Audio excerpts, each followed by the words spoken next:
This, my friends, is my 1989 Valley Arts Standard Pro that was built when they were still in the San Fernando Valley, out in Cali in the glory days.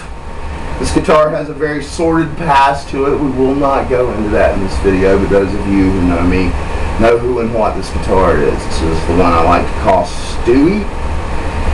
I've owned it since 2006, and it's actually gotten out of my possession once for the longest, most miserable 2 months of my life. So got it back shortly thereafter. First off, this guitar is probably one of the heaviest guitars I've ever owned, including Les Pauls, because it's a solid maple body. It has the EMG 85 and the two EMG SAs in the neck and middle, and they are the original EMGs that were in here. There's been no modifications, and after, God, what is it, 16, 17, 18, how many years now? It's an 89.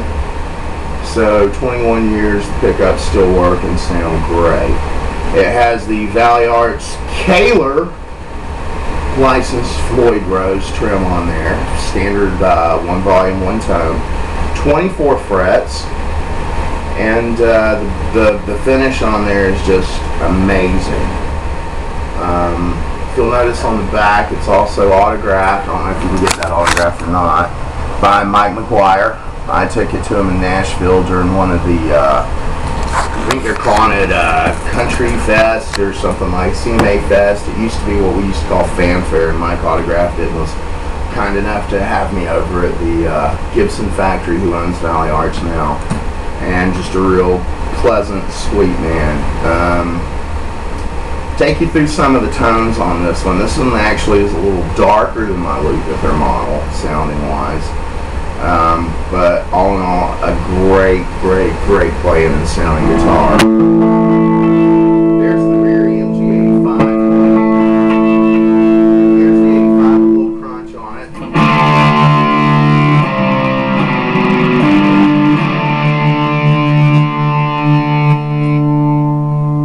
Another thing I like about this guitar is it gives me a really nice, once again, Lukather sort of sound, because of the EMGs and the strap position.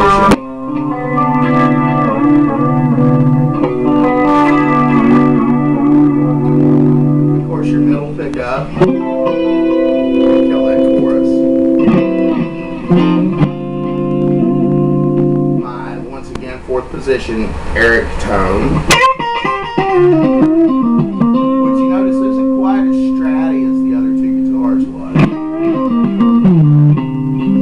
Darker sounding, and of course the neck pickup.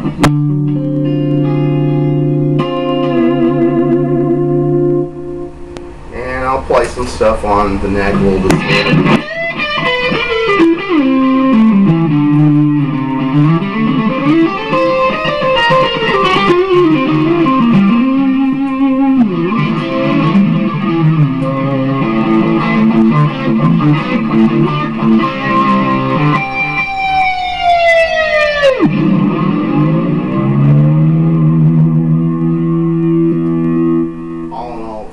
Fun guitar to play. I'm not using this one as much live right now, mainly because it's about time for it to go in for its checkup. I've never actually had this in anybody's care to do a setup on it since I've owned it, and after 3 years on the road and then constant playing, my Lukather's kind of taken up some of the slack, where I used to use this one all the time. But Stewie still goes out with me, and he is a brilliant guitar, and I love him dearly, and when it's time to put me in the casket, this guitar will probably be right there with me.